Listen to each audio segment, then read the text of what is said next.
പ്രണയിക്കാൻ മനസ്സ് മാത്രം പോരെ ബ്രോ, അത് പറയാനുള്ള ധൈര്യം കൂടി വേണം.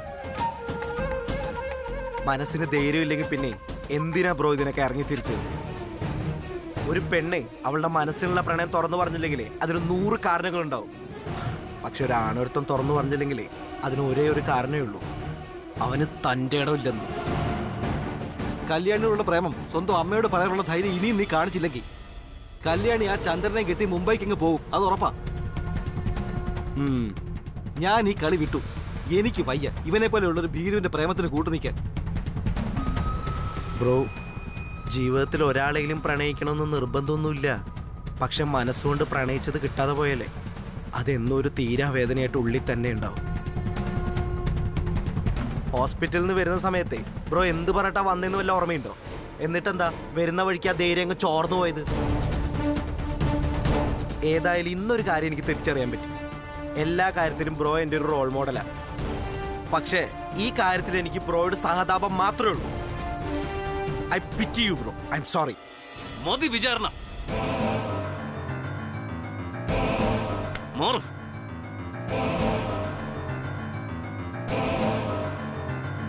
ഞാൻ എന്തോ വലിയ തെറ്റ് ചെയ്ത പോലെയാണല്ലോ നിന്റെയൊക്കെ സംസാരം കേട്ട. ഞാൻ അമ്മയോട് അങ്ങനെ പറയാനുള്ള സാഹചര്യം അറിയോ നിങ്ങൾക്ക്? ഇല്ല. അതറിയാതെ ഇങ്ങനെ സംസാരിക്കരുത്.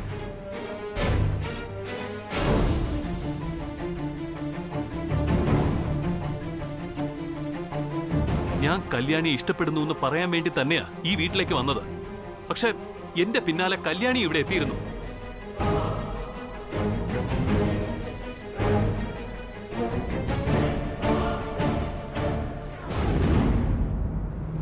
വലിയ കുഞ്ഞ് മാഡത്തോട് എന്നെ ഇഷ്ടമാണെന്ന് പറയുന്നതിന്റെ അടുത്ത നിമിഷം ഞാൻ ഈ വീട് വിട്ടിറങ്ങും, എന്റെ ജീവിതം അവസാനിപ്പിക്കാൻ.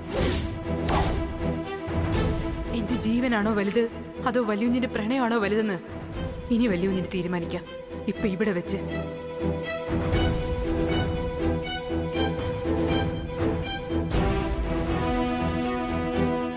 കല്യാണി അറുത്ത് മുറിച്ച് അങ്ങനെ പറയുമ്പോ എനിക്ക് എങ്ങനെ പറയാൻ പറ്റും അമ്മയോട് കല്യാണി എനിക്ക് ഇഷ്ടമാണെന്ന്? പറയടാ, പറയാൻ.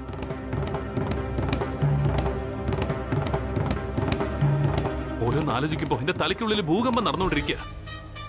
കല്യാണിയുടെ മനസ്സിൽ എനിക്കൊരു സ്ഥാനം ഉണ്ടെന്ന് എനിക്കറിയാം. പക്ഷെ അതൊരു കാമുകന്റെ സ്ഥാനമാണെന്ന് എനിക്കിപ്പോ സംശയം തോന്നുന്നു. ആദ്യം അത് കണ്ടെത്താതെ കല്യാണിയോട് എനിക്ക് പ്രണയമാണെന്ന് ഞാൻ എങ്ങനെ അമ്മയോട് പറയും? അഥവാ പറഞ്ഞിട്ട് അമ്മയുടെ മുന്നിൽ അവൾ അത് പാടെ നിഷേധിച്ച ഞാൻ പിന്നെ ജീവിച്ചിരുന്നിട്ട് കാര്യമുണ്ടോ? എല്ലാം കൂടെ ആലോചിക്കുമ്പോ തലയ്ക്ക് ഭ്രാന്ത് കയറി എനിക്കിപ്പോ.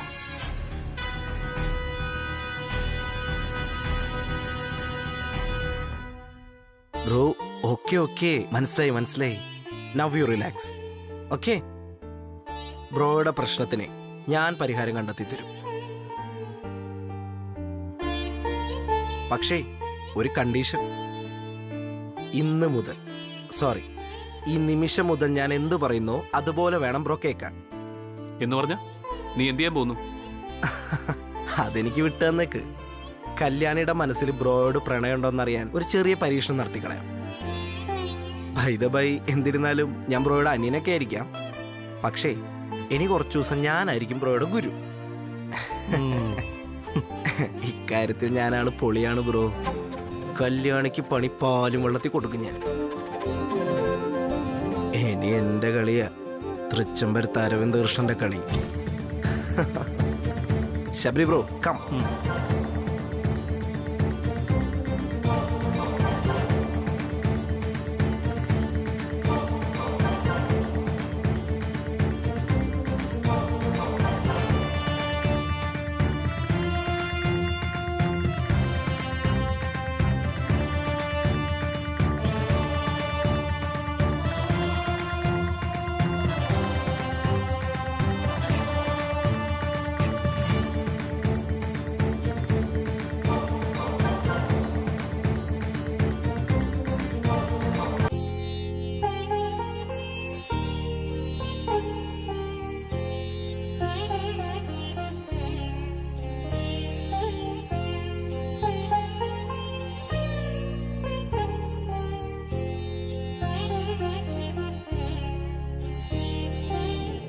ജസ്റ്റ് മിനിറ്റ്, ഞാൻ ഇപ്പോൾ കൊടുക്കാം. ബ്രോ ഫോൺ ഓഫ് ചെയ്ത് വെച്ചിട്ട് ഇവിടെ വന്ന് ഓ നിൽക്കുകയാണല്ലേ? സ്വിച്ച് ഓഫ് ആണോ? ഞാൻ ശ്രദ്ധിച്ചില്ല. എന്താ കാര്യം? കാര്യമൊന്നുമില്ല. ശബരി ബ്രോ പറഞ്ഞു നീ ഫോണൊന്ന് ബ്രോക്ക് കൊണ്ടേ കൊടുക്ക. നിങ്ങളുടെ ചങ്ക് സുബ്രഹ്മണ്യ സ്വാമിയാ. സുബ്രഹ്മണ്യ സ്വാമിയോ? അവനെന്താ ഇപ്പൊ അത്യാവശ്യം? അത്യാവശ്യമൊന്നുമില്ല. കക്ഷി ട്രാൻസ്ഫർ ആയിട്ട് നാട്ടിലേക്ക് വരിക.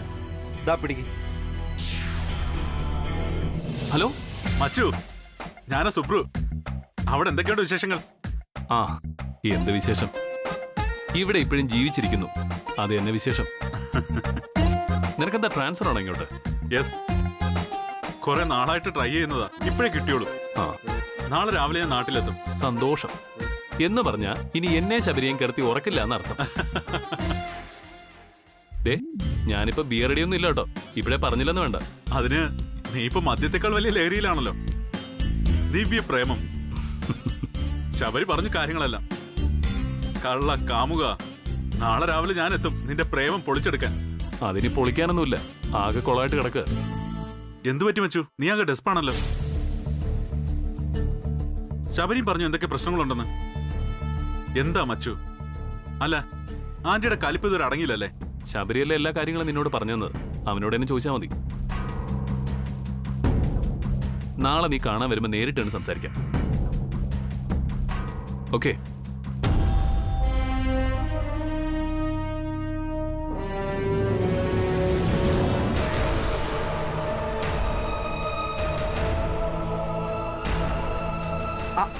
ആ സുബണ്ണ, പിന്നെന്തുണ്ട് വിശേഷം?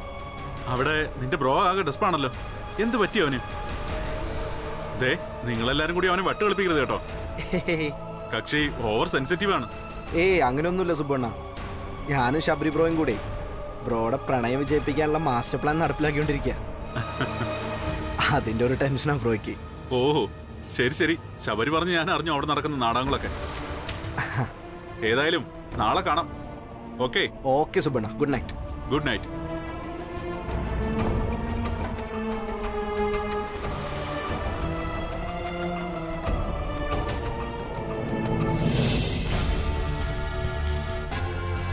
തല്ലി കൊന്നാലും ചാകില്ല ആ നശിച്ചവള്. അതെങ്ങനെയാ? ഭൂലോക രമ്പയല്ലേ. അവളൊന്ന് തളർന്നു വീണാ താങ്ങിയെടുത്ത് ഹോസ്പിറ്റലിലേക്ക് കൊണ്ടോടാൻ ഓരോരുത്തന്മാര് ക്യൂ നിൽക്കുക. അതൊന്ന് പറഞ്ഞു പോയാ നമുക്ക് അടിയും. ഈ കുടുംബത്തിന് വേണ്ടി എന്തെങ്കിലും ചെയ്യുന്നതാ നമ്മൾ ചെയ്യുന്ന തെറ്റ്. ഇനിയത് വേണ്ട, അത്ര തന്നെ. എന്നാലും എന്തടിയായി അടിച്ചത്? ആ അഖിലയുടെ കയ്യില് എല്ലല്ല ഇരുമ്പാണെന്നാ തോന്നുന്നേ.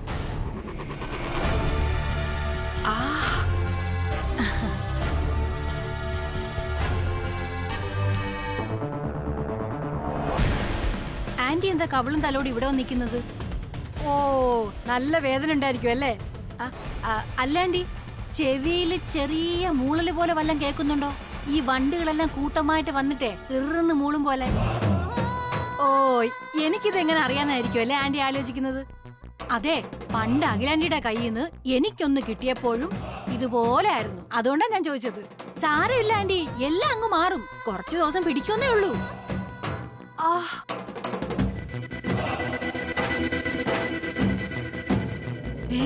അപ്പൊ ഞാൻ പറഞ്ഞൊന്നും കേട്ടില്ലെന്നാണല്ലോ തോന്നുന്നത്.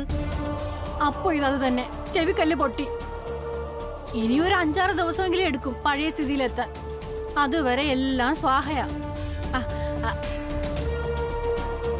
അല്ല ആന്റി, ഞാൻ പാടുന്നത് കേൾക്കുന്നുണ്ടോ? തേരി മേരി തേരി മേരി തേരി മേരി കഹാനി. എടി, ഒന്നാമതേ ഞാൻ അടിമുടി വെറുച്ച് നിൽക്കുക ഇവിടെ. അതിനിടെ നീ ഒരുമാതിരി മറ്റേ പരിപാടി കാണിച്ചാലുണ്ടല്ലോ. അപ്പൊ കുഴപ്പമൊന്നും പറ്റിയിട്ടില്ല അല്ലേ? സന്തോഷം. എന്നാലും ആന്റി, ആ കല്യാണിയുടെ കാര്യം ഞാൻ ആലോചിക്കുന്നത്. വിഷം കുടിച്ചിട്ട് പോലും അവള് ചത്തില്ലെന്ന് വെച്ചാ ഇനി നമ്മൾ എങ്ങനെ അവളെ കൊല്ലും? വിഷത്തിൽ വരെ മായമാണെന്നാ തോന്നുന്നത്. എടി, ഇത് സമയത്തിന്റെയാ. ഇപ്പൊ അവൾക്ക് നല്ല ബെസ്റ്റ് സമയാണെന്നാ തോന്നുന്നേ. അതാ ഇങ്ങനെ ആയുസ് നീട്ടി കിട്ടിയത്. അല്ലെങ്കിൽ പിന്നെ അവള് അത് കറക്റ്റ്.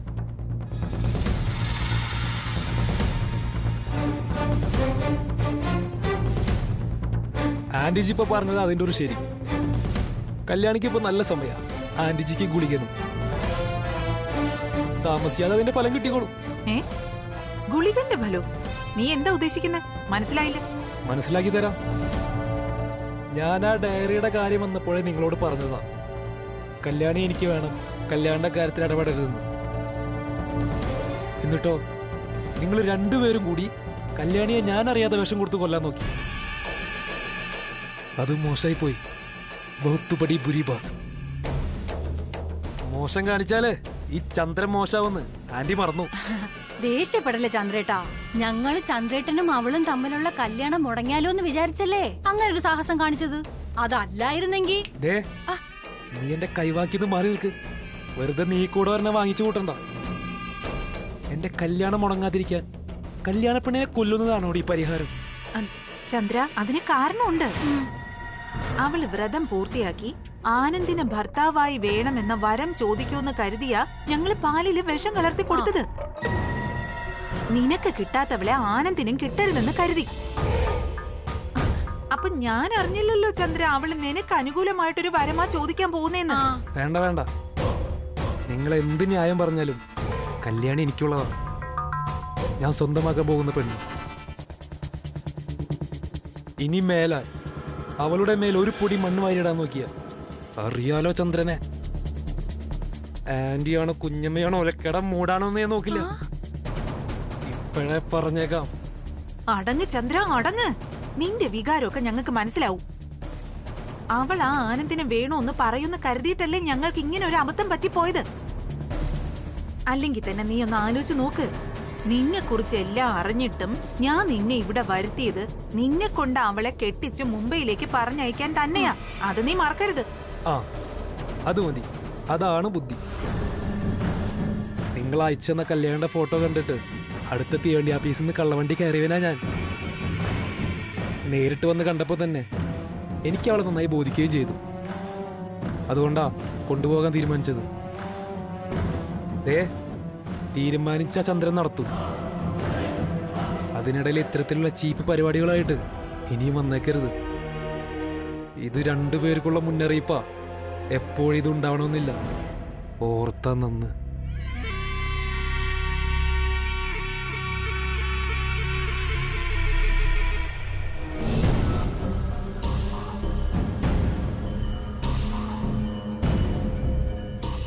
ഇതെന്താ ആന്റി, ഇവനും ആ കല്യാണിയിൽ മയങ്ങിപ്പോയ ലക്ഷണമാണല്ലോ.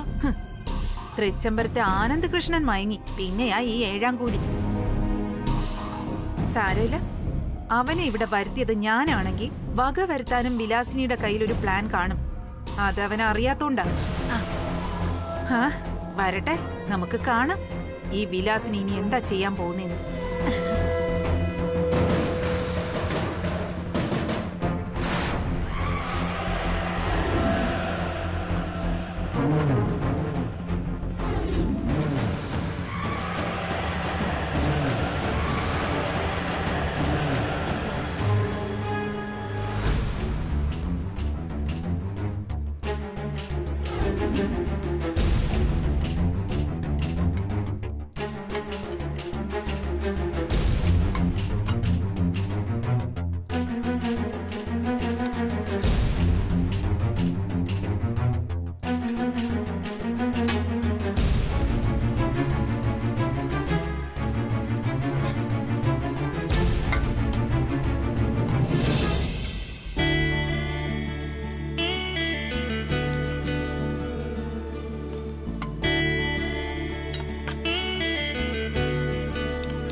കല്യാണി, അച്ഛാ, നീ എന്താ ഇങ്ങനെ വിളമ്പാൻ മാത്രം ഇരിക്കുന്നേ?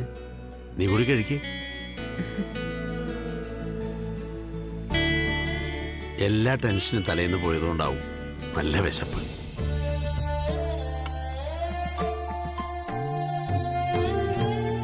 വാസ്തവത്തിൽ നീ സത്യപ്രമാണം വെറുതെ എടുത്തപ്പോ മാഡത്തിന് സങ്കടം ഉണ്ടാക്കുന്ന എന്തെങ്കിലും വരം ചോദിക്കാനാണ് ഞാൻ കരുതിയത്. അതിൻ്റെ ഒരു ദേഷ്യത്തില് പാവി അനികൂട്ടനെ വരെ മുറിയിലിട്ട് പൂട്ടി. സോറി കേട്ടോ മോനെ. സാരമില്ല അച്ഛാ, ഞാനത് അപ്പോഴേ മറന്നതാ. ശരിയാ, മക്കളെല്ലാം പെട്ടെന്ന് മറക്കും. മാതാപിതാക്കളുടെ മനസ്സിലാ ചിലതെല്ലാം നെരിപ്പോട് പോലെ നീറി നീറി കിടക്കണ. ശരിയല്ലല്ലോ എന്ന് നമുക്ക് തോന്നുന്ന പലതും മക്കൾ ചെയ്യുമ്പോൾ അത് ഓരോ കനൽക്കട്ടയാ ഉള്ളിലേക്ക് ഇടുന്നത്. മാഡത്തോട് നീ വരം ചോദിക്കുന്ന നിമിഷം വരെ അച്ഛൻ്റെ ഉള്ളിലും പലതും കത്തിപ്പടരുകയാണ്. അത് മോൾക്ക് പറഞ്ഞാൽ മനസ്സിലാവാത്തതുകൊണ്ടാ. ആ ഏതിനത് പോട്ടെ. 3 ദിവസം പച്ചവെള്ളം പോലും കുടിക്കാതെ പട്ടിണിയായിരുന്നില്ലേ നീ? ഇന്ന് അച്ഛൻ വാരിത്തരാം. എന്റെ മോള് കഴിക്ക്.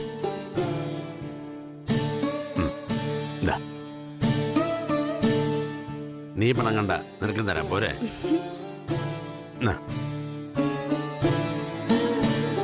എത്ര നാളായി എന്റെ മക്കൾക്ക് ഇങ്ങനെ വാരി തന്നിട്ട്. എന്നാ കഴിക്കേ. മതി അച്ഛ, ഇനി അച്ഛൻ കഴിക്കേ. അച്ഛന് വയറ് നിറഞ്ഞു മക്കളെ. അച്ഛനിന്ന് ഇരട്ടി സന്തോഷമുള്ള ദിവസാ. എന്താണെന്നറിയോ, ഇന്ന് എന്റെ മോള് ഞങ്ങൾ നിശ്ചയിച്ച കല്യാണം തന്നെ നടത്തി തരണമെന്ന് വരം ചോദിച്ചില്ലേ, അതാ. രണ്ടാമത്തെ കാര്യം, വലിയ കുഞ്ഞിനോട് കല്യാണി ഇഷ്ടമാണോ എന്ന് അഖില മേഡം ചോദിച്ചപ്പോ അങ്ങനെയൊന്നുമില്ല, അമ്മയുടെ ഇഷ്ടമാണ് എന്റെ ഇഷ്ടം എന്ന് പറഞ്ഞില്ലേ, അത് തന്നെ. സത്യം പറഞ്ഞ 100ക്ക് 100 ചേർത്ത് അച്ഛന്റെ മനസ്സ് നിറഞ്ഞു. ഇനി എന്റെ മോളുടെ കല്യാണം ഒരു തടസ്സവും കൂടാതെ നടക്കുന്ന അച്ഛന് തീർച്ചയാ. നിങ്ങൾ കഴിക്കേ.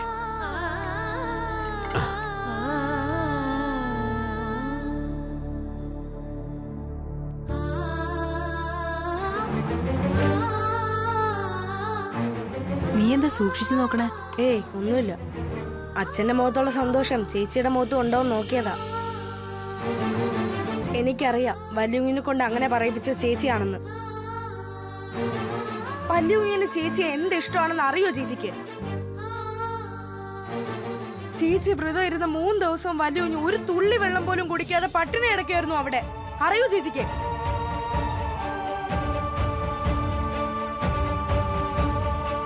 നീ സത്യമാണോ പറയണേ?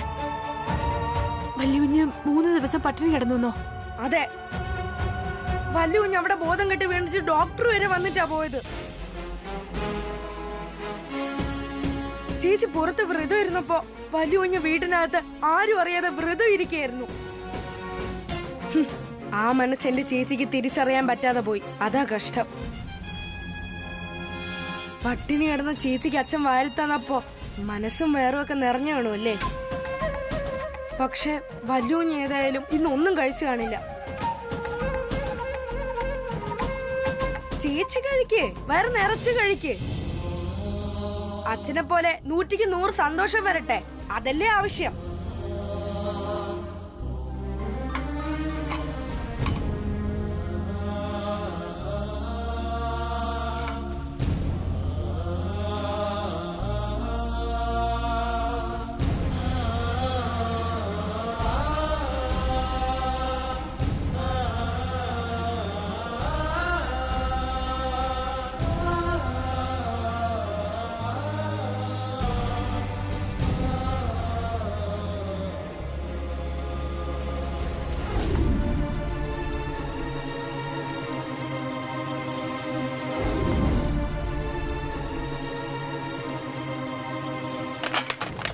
സ്വഭാവം എപ്പോഴും ഒരേപോലെ ഇരിക്കണമെന്നില്ല.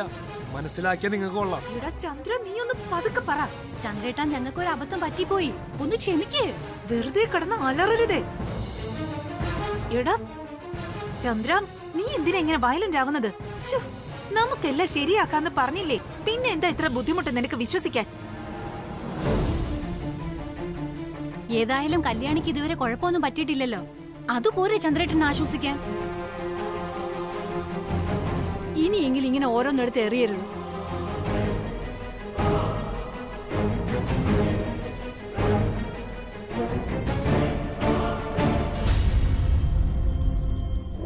നോക്ക്, നിന്റെയും കല്യാണിയുടെയും ശാദി ഉറപ്പായിട്ട് ഈ ആന്റി നടത്തിത്തരും. അത് വാക്കാ. അല്ലെങ്കിൽ തന്നെ നീ എന്തിനാ ടെൻഷൻ അടിക്കുന്നേ? സത്യപ്രമാണ വ്രതം ഇരുന്ന് കല്യാണി വരം വാങ്ങിയതല്ലേ ഈ കല്യാണം നടക്കണമെന്ന്. ഇനി ആ ദൈവം തമ്പുരാൻ വിചാരിച്ച പോലെ ഇത് മുടങ്ങാൻ പോകുന്നില്ല. പക്ഷേ ഒരു കാര്യം നീ എനിക്ക് ഉറപ്പു തരണം. നിങ്ങൾ കല്യാണം കഴിഞ്ഞ് മുംബൈയിലേക്ക് പോയാ പിന്നെ കല്യാണിയെ ഒരു കാരണവശാലും ഈ തൃച്ചംബരത്ത് തിരിച്ചു കൂട്ടിക്കൊണ്ട് വന്നേക്കരുത്. അതെനിക്ക് ഉറപ്പ് കിട്ടിയേ പറ്റൂ. അത് ഞാൻ ഏറ്റുവേണ്ടി. കല്യാണിയെ മുംബൈക്ക് കൊണ്ടുപോയാ പിന്നെ ആന്റിജിക്ക് കല്യാണിയെ ഒന്ന് കാണണമെന്ന് പറഞ്ഞാൽ പോലും എനിക്ക് കൊണ്ടുവരാൻ പറ്റില്ല. അതാ സിറ്റുവേഷൻ. എന്ന് പറഞ്ഞ അതല്ല ആന്റി, ആന്റിജി പറഞ്ഞ പോലെ ഞാൻ അവളെ ഇങ്ങോട്ട് കൊണ്ടുവരില്ല എന്ന് പറഞ്ഞതാ. ആ അത്രേ ഉള്ളോ? ഓ, ഞാൻ വേറെ എന്തൊക്കെയോ തെറ്റിദ്ധരിച്ചു പോയി. എന്നാ ആന്റിക്ക് ഒരു തെറ്റിദ്ധാരണയും വേണ്ട. ചന്ദ്രേട്ടൻ പൊന്നു പോലത്തെ ചേട്ടനാ. നമ്മൾ പറയുന്ന പോലെ ചെയ്യൂ. ചന്ദ്രേട്ടാ, ഇതൊന്ന് കഴിച്ചു നോക്കിയേ, നല്ല ടേസ്റ്റാ.